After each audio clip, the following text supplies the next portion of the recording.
Joining me today. So I've been saying this at the top of all the shows because I'm going back as I've started this new show, How to Human, and I've been interviewing people that I've interviewed in the past, over the past decade, and just seeing how life has treated them, how they feel the last 10 years have treated them in the course of their lives. So with no further ado, I mean, this man needs no introduction. Formerly known, or maybe he's still known as Danger Zone, Mitch Clarke, former UFC lightweight. What's up, brother? What's going on, man? It's good to How be are here. you? Yes, thank you so much for taking the time. We had to reschedule this. You're a busy man, and I pretend to be a busy man on the internet as well. So I'm so glad we got to do this. How are you doing today? I'm good. I'm good today. Everything's been going pretty good, so I'm waiting for something bad to happen. But yeah, so far so good. Do you walk around thinking that like, all right, things have been going too well. Something's the other shoe's about to drop. Yeah, yeah. I'm usually like just waiting for some kind of setback to happen. Dude, so let's catch up real quick. So I believe when we first chatted, it was probably like, I don't know, 2015, 16. And it might have been, I mean, I was watching you obviously in the UFC. I was a fan. I've always been a fan of a lot of UFC fighters throughout, man, since like 2008 or nine is when I started watching The Ultimate Fighter or Ultimate Fighter and the UFC in general. And I think it might have been Adam Scorgie, another good Canadian friend of mine, or Sandy that put me onto you in particular. And do you remember, was it Sandy?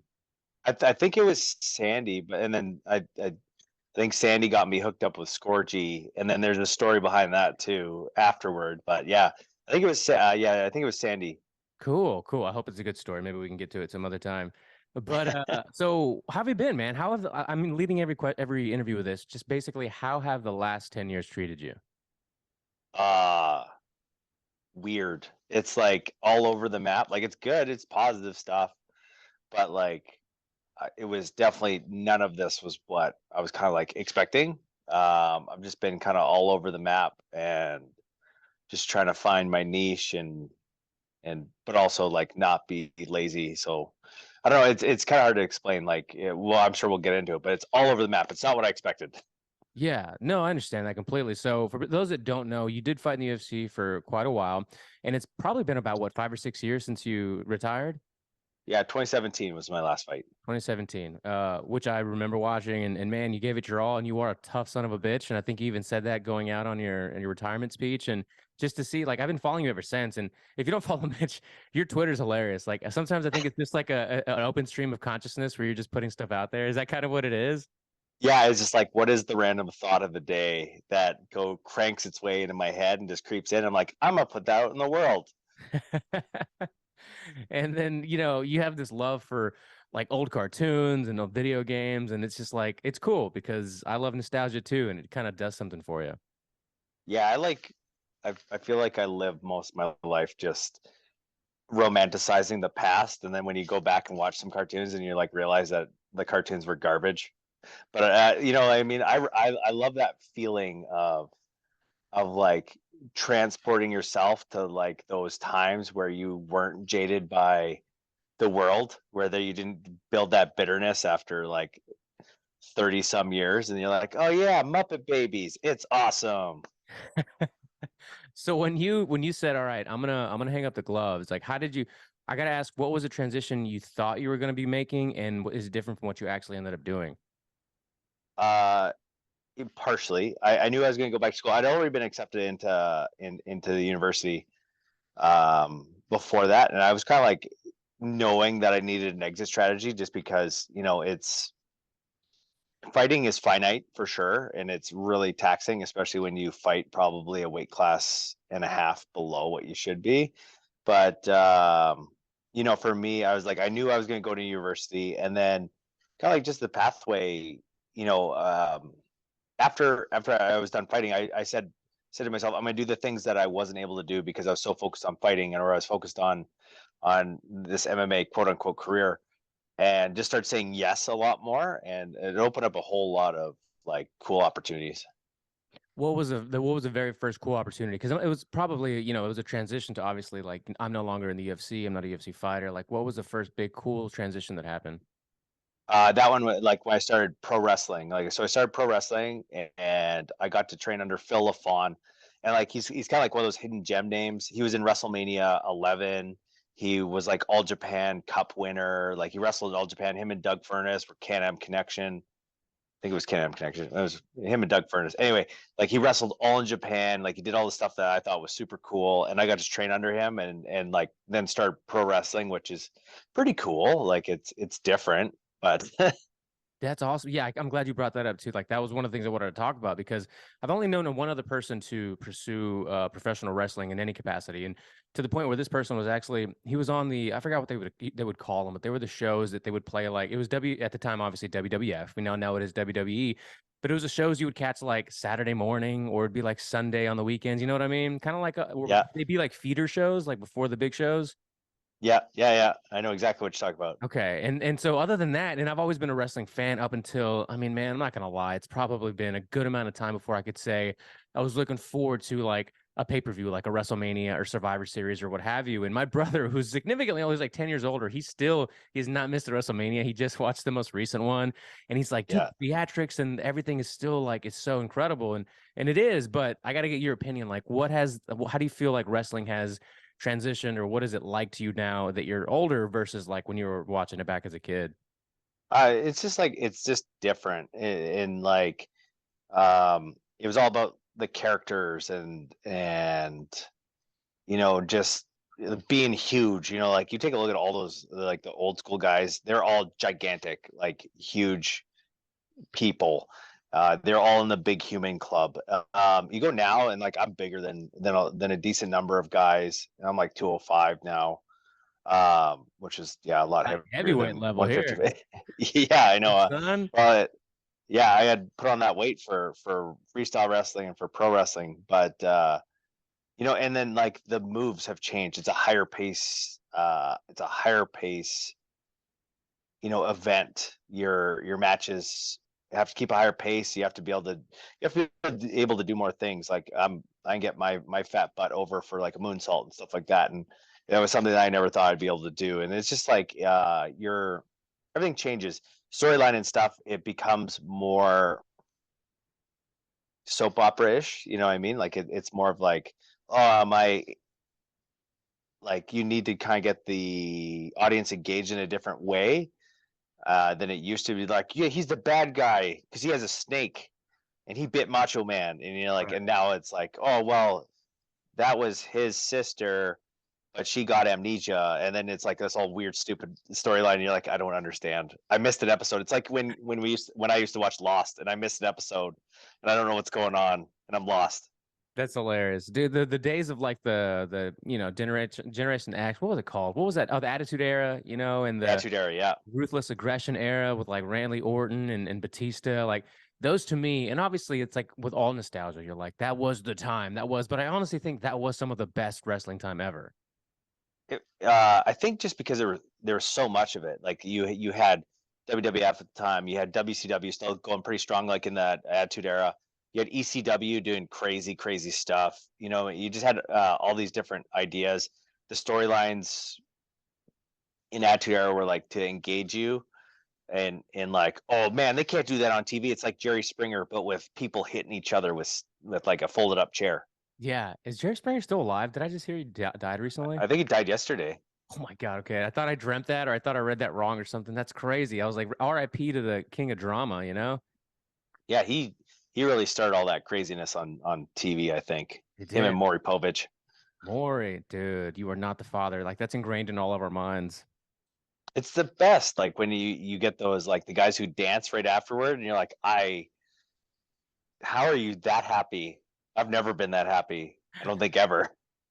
That's hilarious. So back in the day, for listeners, Mitch and I, like when we first did the first podcast, again, it was a long time ago, and then shortly after that, like we would do these regular podcasts. Man, at the time, I wouldn't do video. Like now, we live in this video-heavy world where if you're not doing Yeah, shorts and reels and everything else, and you're pretty much, unless you're The Rock, you're not gonna have a show that people are gonna listen to or know about because it's who are you kind of thing. So for years of just doing things behind the scenes, working in production and running an actual business and all this other stuff, I kind of lost sight of the podcast. But we used to do these things where I think I just titled them like Mitch and Rob like solve the universe because like things were crazy yeah, back then. Like Twitter was a wild, wild west, and it still kind of is, but in a weird way. And the world just seems like we were in upside down. And now, let me ask you this: like, does it feel like 7, 8 years ago versus now that we've entered a new upside down? That you're like, I can't believe that this is a world we live in. And you're living in yeah. Canada, so that's a whole nother world too. Yeah, it's like a microcosm within another like mini universe that's just completely weird. I don't know. It's like every day is a new adventure because you just feel like I never know what's going on really. It's just like the past like 4 years have just been nuts. So you're just like trying to keep your head above water.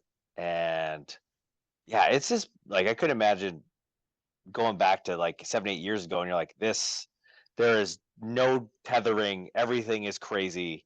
And now it's just the other end where it's just everything is nuts in a different way. Like, how do you make sense of it all? Like, you're what you're in your late 30s now, mid 30s. Yeah, mid to late, on my way out. You're mid to late. You're like, As, yeah, I'm getting older. I don't want to say how old though. I'm 37. It sucks. Not that bad, man. We're still babies in the grand scheme of things. Wouldn't you agree? I guess I think it's more so the miles I've put on haven't been great. Yeah, that's as we say, rode hard, put up wet for some people. But you've had a hard life, man. Like you've done some really grueling, like the activities you chose to excel at are not easy activities. Well, like I wasn't really good at baseball or dancing, so I'd like pick something that other people won't do. So just like work really hard and do stuff that other people aren't willing to work really hard at, and I somehow failed upwards and found success, I guess. Yeah, you fail forward, as they say. But can you imagine Mitch Twinkletoes? Like that would have been a great spectacle. That's kind of tough. I've knock knees and size 13 feet, so I'm not great at dancing or gymnastics because of it. But you can do somersaults and moonsaults off of the top rope.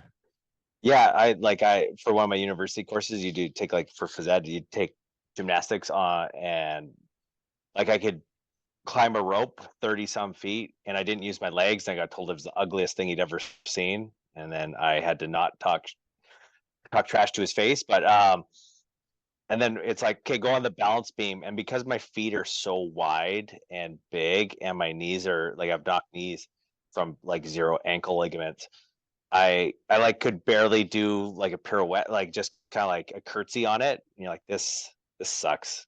Like I am a monster. That's hilarious. So you went from UFC, you said, right, pro wrestling, you started school again. And when we were emailing back and forth, you were telling me, are you instructing at a school or are you taking classes?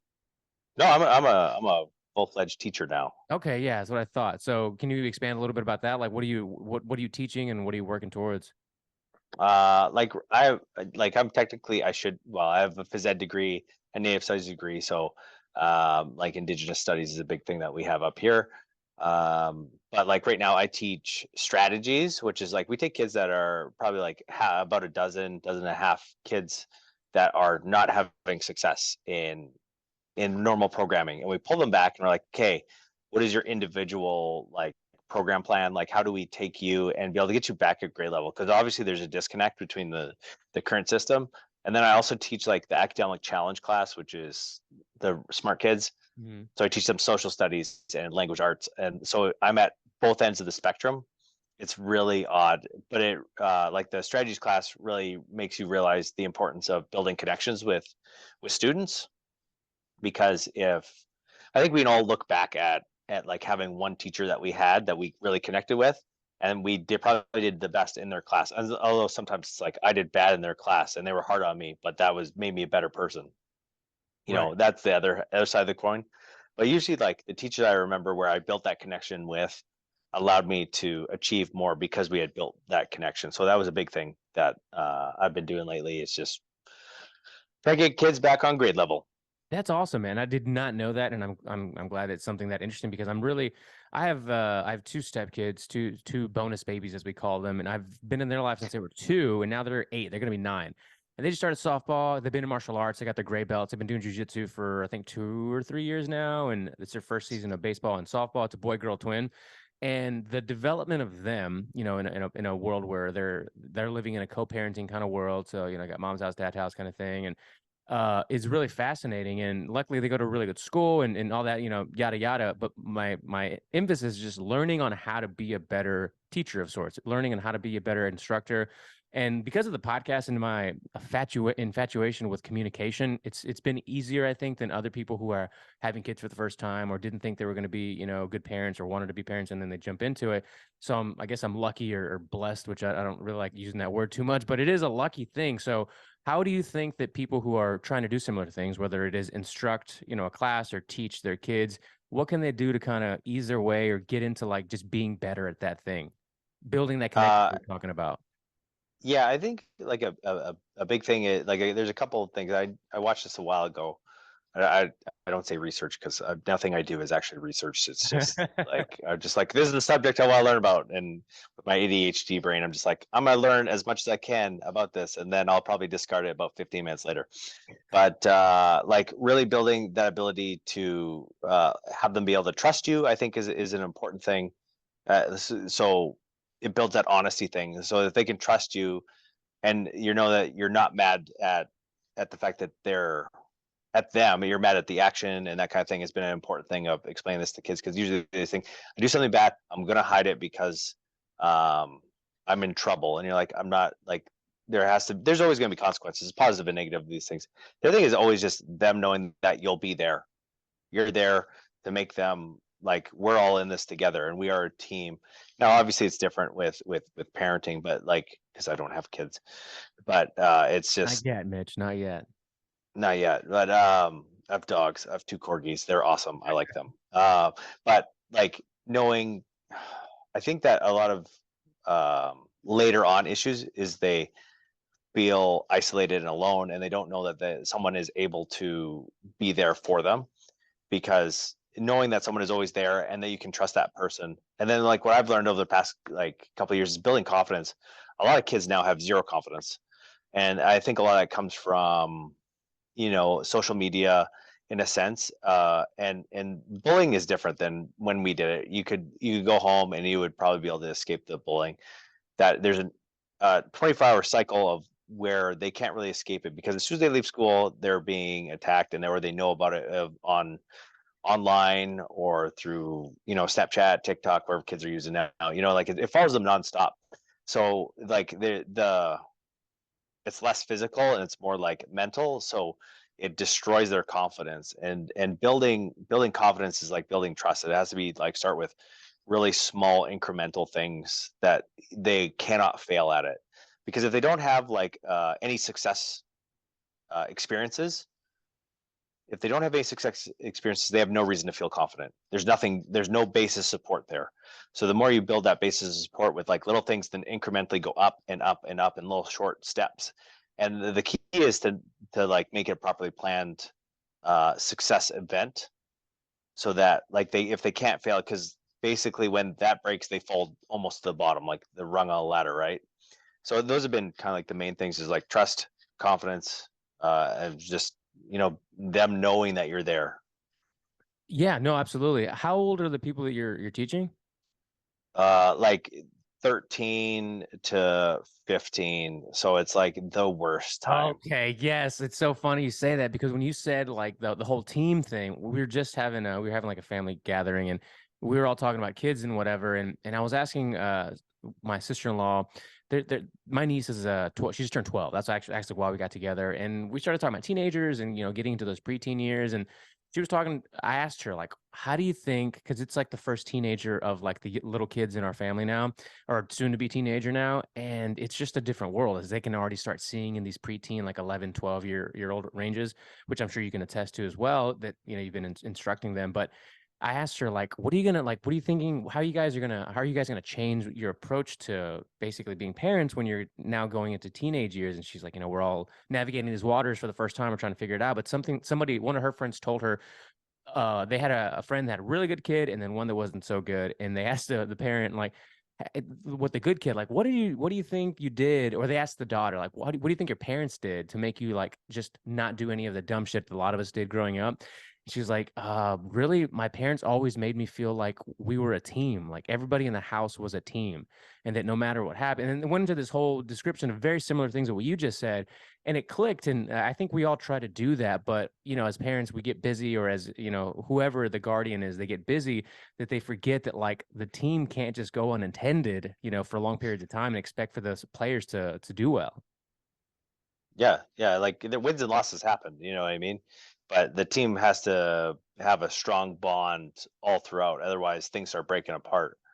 Um, and like the tough thing is as soon as they're like in that 11, 12 to 14, that's where they're kind of like forming their own identities and trying to like branch out from their family. And it's like from what I've read, not research. From what I've read, it's I'm not a researcher. I don't have a lab coat, but Do it on the internet though.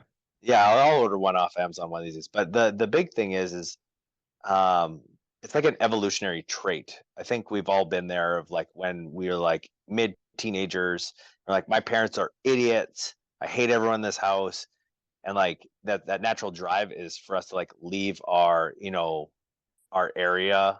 It's just like ingrained in us. And I think that like from what I've read, it's the like an evolutionary trait to prevent inbreeding. Cause like when you turn 25, you're like, oh man, my parents are like the smartest people ever. And you're like, it's and we all like the idea from what I've seen is that we leave our tribes to prevent that in interbreeding within our own area, family, all that stuff. So it's like a natural evolutionary trait that we developed over age, that we like have that disdain for our family and leave because of it. That's actually interesting. I've never heard that, dude. I'm not gonna lie, and I love this subject of like evolutionary biology. But that's interesting. And you should say that you're a researcher. Like I think you should become an authority in these things that you're teaching, right? I, I, I, I don't cite any sources. I hate MLA format. Well, welcome to the rest of the world. What news stations cite their sources? Fair, you know what I mean? Like I feel like to be a researcher, you have to be like an expert, and I'm like, jack of all trades. I'm not really good at. I'm kind of like okay at everything, but not really an expert at anything. Ah, come on, dude. I used to say the same thing. All right, I'm gonna get a little personal here and pry a little bit because I've been following you for a long time, dude. I've been a fan of your work. I've been a fan of what you do. You tweet some silly, funny shit, but it comes off sometimes as somebody who's been following you again for a long time that you're a fan of what you do, but almost like I don't know. I feel like imposter syndrome comes up when you do things. Is that true? Am I just misreading some of the Oh things? yeah, no, like I feel like that all the time. Like even when I was in the UFC, and I was like, man, there are so many good fighters out there, and like somehow I got into the UFC, and I felt like, holy shit, like how like I feel like I don't belong here all the time. And like even when I'd come down, I'd go have crazy rounds with like Benson Henderson, who was the champ at the time, nicest guy in MMA, bar none. But like we'd have crazy rounds, and I'd still feel like I was a failure. And like that also led to like some issues with like coaches I had in the past, because like that was deep seated, and like yeah, that's my problem, is I have this deep seated like feeling of like I'm not good enough. And that's why like I crazily work hard, is because like I feel like I need to over like I don't belong there. And like if they would have like if they would add to that, it would just make me resent either them or myself or both. And like that was a big thing kind of in fighting. And then when like I was training with Mike Winklejohn at Jackson Wink, he's like, man, you are so good, like why don't we know about this? And you're like, wait a second. And it was just weird getting confidence. And like there's a lot of it in pro wrestling. Like it was the same thing. I got told I was just just an MMA fighter that was pretending to be a pro wrestler. 2 months ago I was like PWI's Canada's top pro wrestler. You know what I mean? Like I got to have crazy matches with like Charlie Haas, who's in WWE, and Tom Lawler, and like all these crazy matches. It's just like something that I think it just always feeling like I need to prove myself. I had this talk with my acting coach, and we'll get into that too Hell probably. yeah, But hell yeah. Keep going. um, with my acting coach, and he was just like, "What do you want out of this?" And he's like, my exact words, I just don't want to feel like when I do auditions that I'm a fraud. Mm. Did he then Like say I feel, you're acting and pretending to be somebody you're not? yeah, that is fair. Like, so in the past year, I did a short indie film, and it was like we won a bunch of awards. Like we did Portland Film Festival, we did um Fear Fest. All we did, like we won Best Short in Montreal against Oh, French wow. speaking films. That's a big deal. Portland Horror. We've done all across Canada, and I did that, and then I got into this Lil Dean feature. So he did like Wolf Cop. He did like there's guys from like the movie Goon, Stephen Ogg, who was on, like he was Trevor from Grand Theft Auto 5 was on it. No way. Yeah, he's like the nicest guy. So I got into that, and I got like my actor membership and all these things. Like it was like, like that's a big deal, I guess, to get your actor membership. And I did it like in one film because I got a principal role. And like I had someone tell me like that is the highest point you'll ever make. You fluked your way into this. And it was a family member, so like it was like super made me super pissy pants. Mm. And like so like I'm gonna show them. I'm a hired acting coach. I'm gonna get more roles. I'm gonna crush your dreams and crush you with my success. Which is like I think that just leads to you being really bitter, Mm. unfortunately. Yeah. Okay, well, let's unpack that a little bit because I like so the podcast is a bit of it's not a bit of I put it in the business category and self development because those are my two biggest interests, and that is just self development of me as a person, and then the people I talk to, they're interviews, but also like it's just conversations, and they're like this is they're letting the audience know and filling them in on the things that have worked for them or haven't worked for them, and the entrepreneurial part is because me personally, I think entrepreneurship is one of the best things that we have here as as people that are living in this current time of the universe, or if the galaxy or whatever the hell you believe in. Is it flat earth? I don't know. Mitch, is the earth flat? I don't know. A lot of people are saying that these days, but regardless, like entrepreneurship I think fuels you to be able to do a lot of the things or all of the things that you want to make possible, like you being a UFC fighter, you being a wrestler, all these things. I mean, that's entrepreneurship. Like you took life into your own hands and said, I'm going to do this, I'm going to find a way to make money, I'm going to find a way to make my way through life. And yeah, you start unpacking things. But to go back to that particular thing, like, do you still work at things with those type of chips on your shoulder? I think it makes me work harder. You know Yeah. what I mean? Like is like when I was like being coached in like freestyle wrestling and stuff like that, I had one of those coaches that was like, "Oh, why don't you have more confidence?" You know what I mean? And you're like, "How?" And uh, so then the assistant coach would be one of those like, you're not nothing," and so it's lazy coaching looking back on it. Hmm.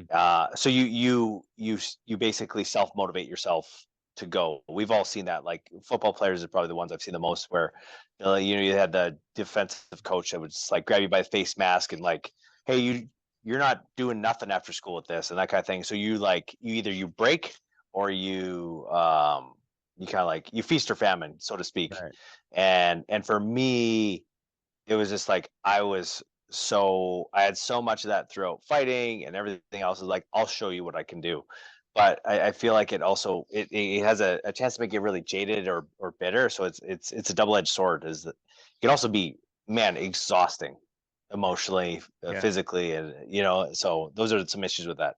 So do you think you're working through it to where you don't want those to be the fuel? Because I feel like if the less that is the particular fuel, the more enjoyable the things are, right? The more you can enjoy the Yeah. successes from them as well. No, yeah, and it's kind of like it's good to know that like that is a fuel or that's what it is. Is something I have to work on, and obviously like really realizing I am good enough. Like I do the right things. I surround myself with the right people.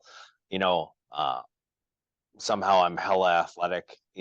Like these are all things that like I have to count the positives. I can't just count the negatives because like as you get older, you're just like it's exhausting. Yeah, yeah, no, for sure. So when that coach, for instance, was telling you like, why don't you have more confidence? Was it wrestling you said or was it Yeah, okay? yeah. So at that point, how old were you? Oh, I was like 14, 15. And were you killing it at it? Were you doing well at what you were doing? You just didn't have like show the confidence.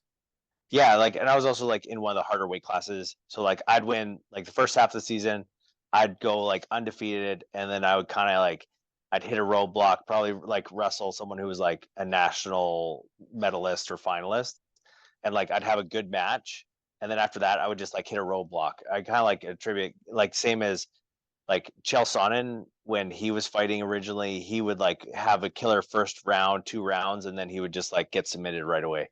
Yeah. And it was kind of like that where I just hit this roadblock, and then the rest of the season would be just dicey up and down. You know what I mean? I'd beat guys I wasn't supposed to, and then I'd lose to guys that like were seated last. And you're like, what is wrong with me? I think for me personally too, one of the things that worked for me, the first thing I thought of too was Chael Sonnen getting tapped out by Anderson Silva after he was dominating that fight. I was like, God, Yeah. that's gonna suck. But anyway, what worked for me too was thinking or hearing somebody phrase it this way that like when it comes to confidence and in whatever it is you're doing, like confidence is a lack of evidence for what the thing is. So if you're as a wrestler or people listening as an entrepreneur or as a whatever, if you have evidence of what you're supposed to have been doing and you're doing well at it, you don't really need to exude all of this confidence. Like you have the evidence to back it up. So either to your coach, to your parents, or even to you, like when you hit that roadblock, you're like, oh, I've got a track record of all this evidence. What the hell do I need confidence for? It's not confidence, it's lack of evidence. And if you have it, then you have the confidence without saying it. Yeah, yeah, that does make sense, and it kind of ties in that, that success experiences. It's like those are the same thing. Yeah. Is like, um, and I think it's not imposter. It's where you're always looking at the next goal. You're always looking at the next goal. So you never like as soon as you achieve your goal, you're already looking to the next one. So you're never Totally. satisfied. And that, yeah. So it's like it's super hard on you because you're never thinking about I have this measure of success. It's always okay. Well, I won provincials.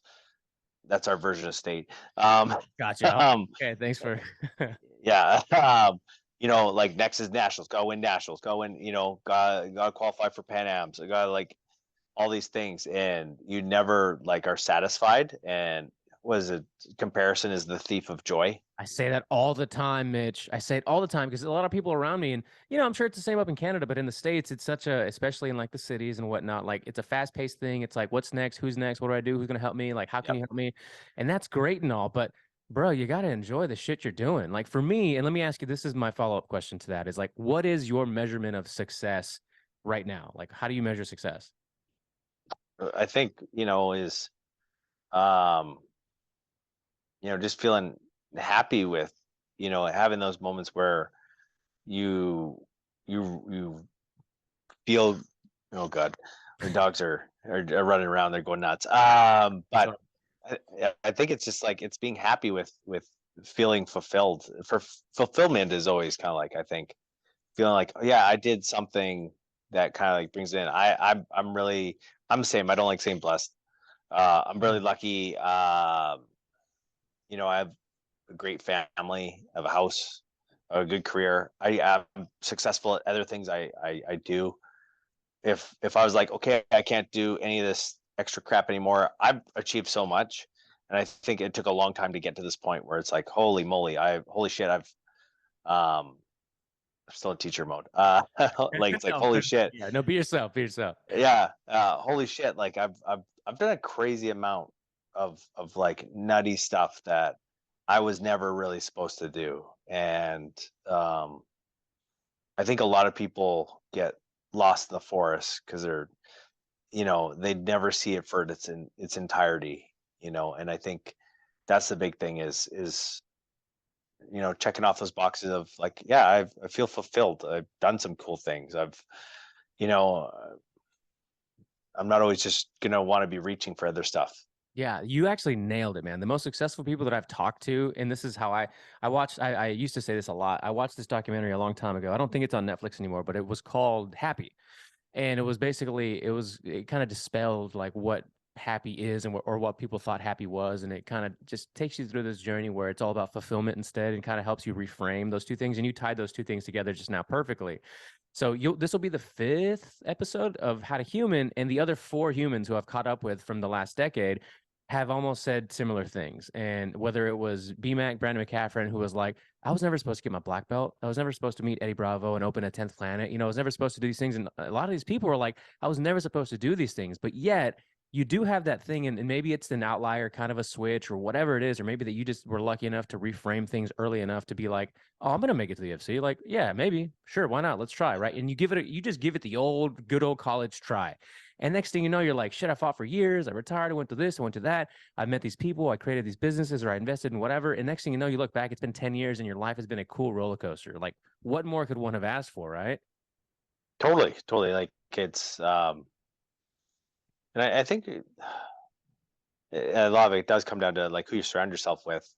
You got like a group of native people that they basically want to blow out your candle so their shine's brighter. You know what I mean? Like I tell kids this is like you're hanging out. If you're hanging out with five losers, that's a pack of six losers, and it's just like you are who you surround yourself with. And if you just with surround yourself with confident people that they believe in you and they you know and you believe in them, like we all kind of build each other up.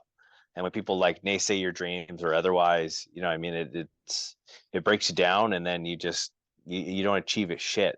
No, absolutely. Has it been easier or hard for you to kind of cut out those circles and maybe develop new ones, or maybe even cut them out altogether? There's been, and there've been seasons in our lives, I think, where we hang out with like one or two people, if anyone. And there's other seasons where, surprisingly, when you're doing well, more people want to do stuff, more people want to offer you, opportunities, and that's cool too. But you're always kind of on high alert, like head on a swivel, like who's genuine and who's just trying to take advantage. Yeah, I'm kind of notorious for like I'll cut you out of my life. I won't speak to you. You're like out of the phone, out of everything. Like I just break it off completely. It's not like Blocked, bitch, it's not. blocked. Never Yeah, again. yeah, I never do the peter out. It's just like we're done here. Bam, gone. So how, like, now that you're going into your late 30s, I know it's hard to say. I'm in my early 30s and that feels weird too, man. But how It have gets way you worse. is that worse? How dare you? It's been good so far. Like, I can't complain. But how do you feel that, like, making that shift into late 30s and the people that you've surrounded yourself with has it worked out well? Has it been an easy transition? There's no like I don't think there's any easy transitions, but like I'm really lucky in terms of like my household is awesome. My girlfriend Sarah, we've been together for quite a while, and like we support each other. That's my rock. That's my go-to. That's the person, who's my main. Like they're the person who I care about the most. Yeah. Um, so sorry, I'm a big old bitch. Hey, that's all right, dude. Hey, dude. My wife's downstairs on her like call, whatever, and I'm like, yeah, that's the only person I do shit for. When you break it down, like it's her and like two kids. My bonus baby's like, that's all I do this stuff for. Anything that I've ever done and still do, or even when I'm plotting things at 1 a.m, like, all right, I'm gonna attack this tomorrow. I'm like, it makes you feel a certain way, man. Like life is so simple.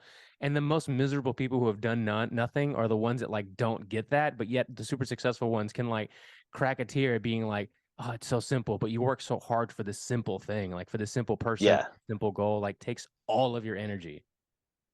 yeah. Like for me, like all these success things is like I just want to be able to like be successful by uh, um like be able to buy an acreage so that like she can have a whatchamacallit,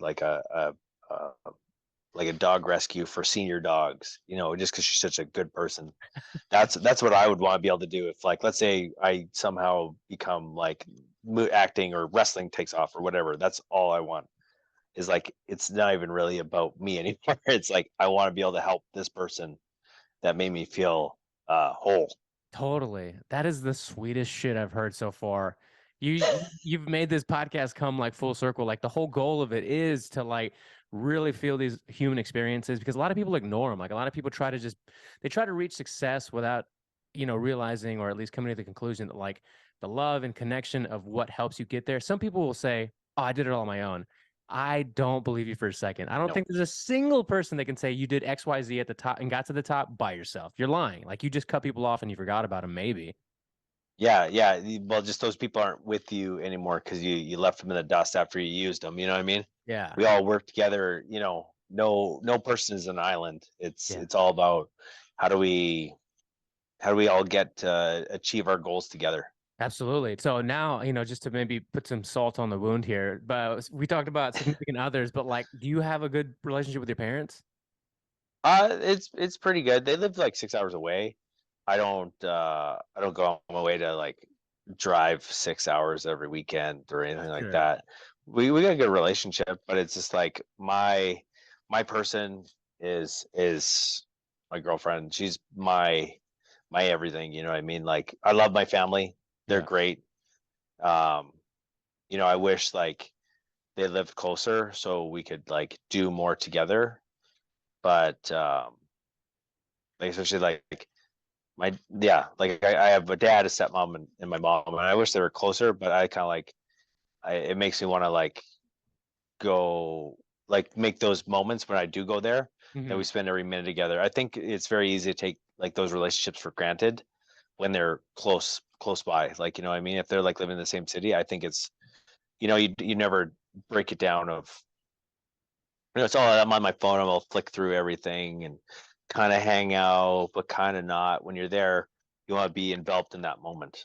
Totally, man. I just recently moved like 3 hours from like most of my some my parents specifically and like some family to the South Austin area. So if you're familiar with Rogan's new club, it's in Austin, the mothership. I'm not too Yeah. far from there now. So but I'm still traveling back to Houston, which is only about 3 hours away. And for the last month now. And like I'll make it a conscious effort to like have lunch with my mom or like get together or whatever. And like those things I would do before. But you're absolutely right. When I'm there, I don't have the iPad out. I don't have my phone. I'm just like in the Yeah. moment, doing my best to try to be in the moment at that time. And you're right. You do take advantage of that stuff. But and someone told me this too. And I'm not earlier when I said I don't like using the word blessed because I'm not a religious that very religious of a person. So I feel like when you said it, you might have thought the same thing about yourself. Is that true? Yeah. Oh Okay. yeah, 100%. So, but somebody had told me, we were talking about this kind of stuff, and they were like, it's even in the Bible that like your wife is the person, like it's biblical, where it's not your mom, it's not your parents, not even your kids, it's your wife, your partner first, and then everything else. And I'm like, yes, you're absolutely right.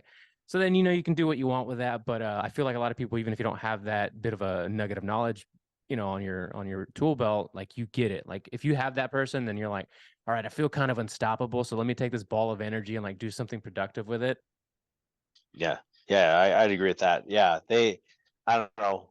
Hopefully, I feel like you feed each other's energy sources. Like if they're low, you can give some of them back and forth. I'm trying to think. There's like a Greek like myth or whatever is like when Zeus created humans, it was originally like had two heads, four arms, four legs, kind of like this weird, gross amalgamation. Yeah. But they were too powerful, so he split them apart. And one was male, one was female. So when you're together, you're like just overly powerful. I probably butchered that myth. Oh, Like that's that's what actually I, pretty cool. I've never heard that. yeah, it might not even be Greek, might be well Roman, which is just stolen, but it might be something. I remember reading it, and I just thought that was cool because like when you're together, like basically those two halves have become one, and it's like you got all the Infinity Stones. I love it that you're a Marvel nerd too. I love the Giant nerd. reference. Dude, okay, so if I Google Zeus created humans, in Greek mythology, humans were originally created with 4 arms, 4 legs, and a head with 2 faces. Fearing their power, Zeus split them into two separate parts, condemning them to spend their lives in search of their other halves. Wow, we call them soulmates, and you have one. Holy shit, you just blew my mind, sir.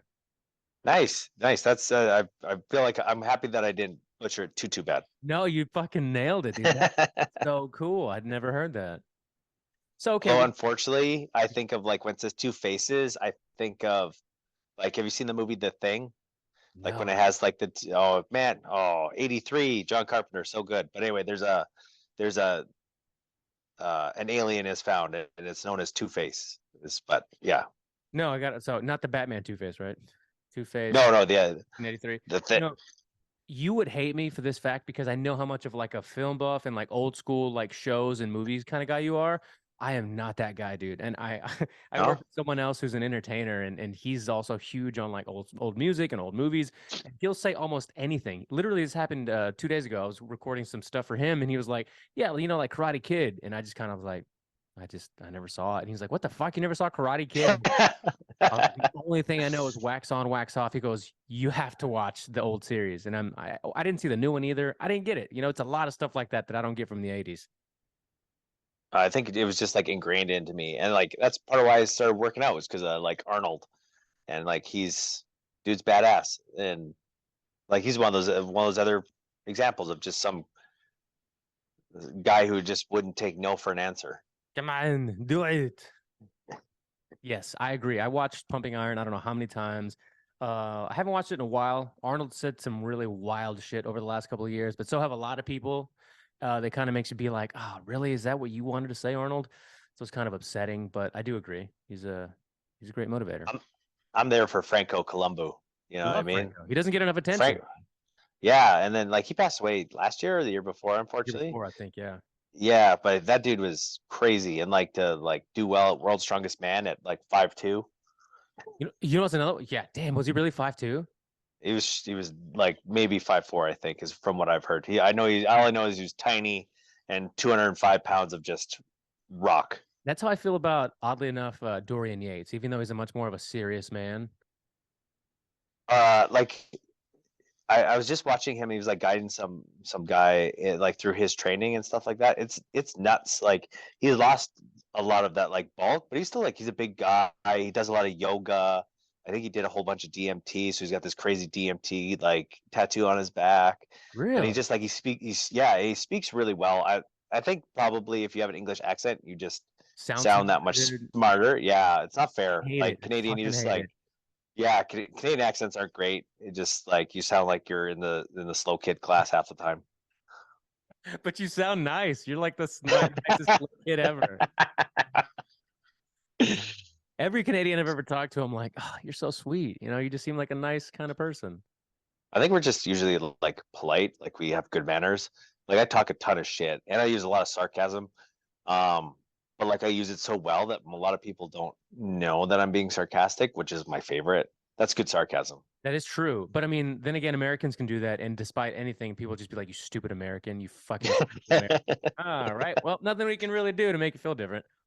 Well, I think that just like occasionally like I'm trying to think how to word this. Sometimes you just have like the best people on the news that are not smart and just like sound like they are morons.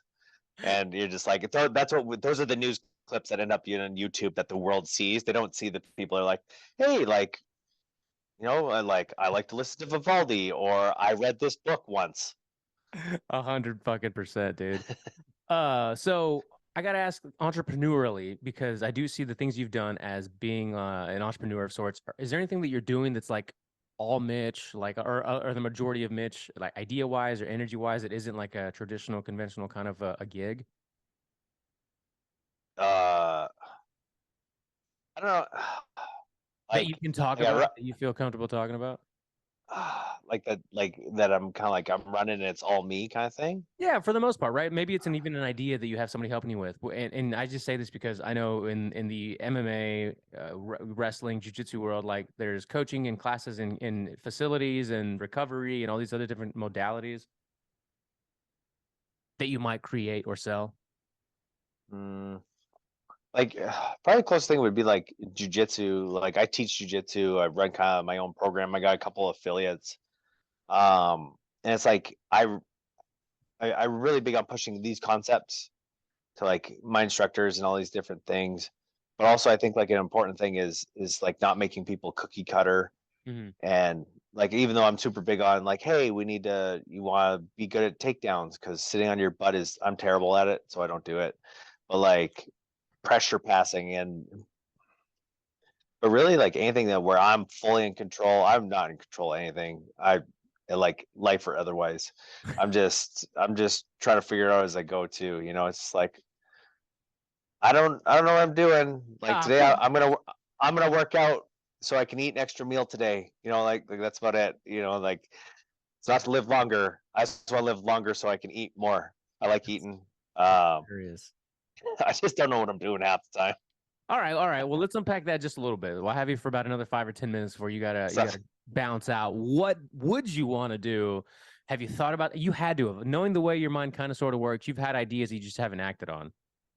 uh like I'd like to eventually be able to do like have these programs for at-risk youth. I think using fighting as kind of like because what is it? Idle hands of the devil's playground is kind of a big thing with, especially with these at-risk youth. I think being able to set up a program that kind of like helps those people. I know like fighting and just having good coaching, confidence building, all those things made me less of a shit human. Um, that would be something I'd really like to do. Just I don't even know where to start, get funding and all that stuff. Well, I was gonna say, I mean, isn't Canada kind of one of these socialist type of safe havens where you could? I'm sure the government might be funding sort of programs like this. It just the funding isn't being used properly, or they haven't Yeah, presented anything that makes sense, so they just funnel it somewhere else where they can just use it for whatever the fuck they want. yeah, and it's really tough, especially like a lot of the indigenous youth are usually like a higher at risk. And they come from like the reserves they're on. They don't have half time they don't have clean running water. Like it makes it really tough to be able to justify, let's have this after school program when they don't even have their basic necessities. Mhm. You know, it's the way it's set up is not conducive to like being able to, like I'd love to be able to do this programming, but you have to be able to fill these needs first. So and maybe it's some doing something with that, I guess too, is just like bring it to the forefront. Not that I have a huge voice, but a bunch of little voices all together can make a lot of noise. And maybe that's a bigger thing, is just like helping those that feel disenfranchised and helping those that don't haven't been given a voice and for decades been treated as like lesser thans is an important thing, I think. No, for sure. Do you know who man, what's his he's a former hockey guy. Uh Brady Leavold? Are you a I've hockey heard guy? that. No, I'm in the majority of Canadians that have no idea about hockey. Like I can't skate. Oh, really? Yeah, like I'm like Happy Gilmore, where like I just try and take my skate off, try and stab someone with it. If the fight happened, like I don't know what I'm doing. That's funny. I want to say he's also a Canadian feller, but I'm not sure. But I'll send you his profile on Instagram. He has a interesting background where, it was substance abuse and he literally lost it all from playing professional hockey or to just literally being on the streets and then built his life back up through hockey and now does has this program or this organization called Puck Support where he just uses his love of hockey and sports to build back people and also kids that are in the sport to not get lost in that kind of substance abuse and all that other stuff. That's one of the Yeah, examples I think of when I think of you and how you look at martial arts and just anything that can keep you out of being a fuck up kind of thing. yeah, yeah. I think um when we feel like we don't have purpose is a like usually when we start self-medicating, and however that is, surround myself with toxic people or substance abuse or alcohol abuse or whatever, social media over intake, you know what I mean? Like these are all ways that we self-medicate, and that's due to lack of purpose or lack of fulfillment. When you were younger, did you feel like you had purpose? Yeah, I think so. I think this sounds really fucking cheesy, but like when I was young, I thought that I was going to be able to do great things. Like I don't know where this fucking self entitledness came from, but I think probably from my grandpa Fred. He was always like, "You will." He kind of like he was one of those guys that like you are capable of doing what you put your mind into, and then my grandma would like give me candy, and then I'd become a little fat kid. But what I mean, like He was it was working just like against you. yeah, you're not gonna get too far away with me if you can't run away. Um, but like it was just like one of those things where I had this weird self belief, and you'd hear people like, "Oh, you can't do that," and your ass is like, "Why? Hmm. Like, why can't I?" Well, because you're Canadian, and you're like, "Man, you're from Saskatoon, which is it's the middle of nowhere." Um, but like, it's just one of those things where um, now that I have those success experiences, now like there's why can't I keep going? Why can't I help others keep going? Why can't like I'm a big question of why. Maybe Mm, it just like it's a ODD in me, oppositional to like oppositional defiance disorder. But okay. like it's just one of those things like why can't we all do great things? I think we all like are we all going to be movie stars? No. Am I? Maybe, probably not. But you know, like why can't we all do cool ass shit? You know what I mean? And like sometimes one person's cool stuff is gonna be like, oh, I'm gonna be a really good mechanic, or I'm gonna have super cool podcasts and YouTube channels, or That's right. you know, like, or you know what I mean? Like your my cool stuff is different than your cool stuff. Yeah, I think all of our, I mean, it sounds weird, but I think our brains work against us. Like they just naturally Yeah, do. And it's our jobs to like overcome those, mental belief patterns that are, we're constantly breaking or trying to build up and then breaking again on our own. So I don't know, man. It's just, I had to ask that because as somebody who's done a whole lot, it's a common pattern that like a lot of people don't have a lot of beliefs in themselves. And yet they just try so hard to do anything that they end up doing a lot of things, which is ironic. yeah, You know what I mean? Like, yeah, yeah, totally. yeah.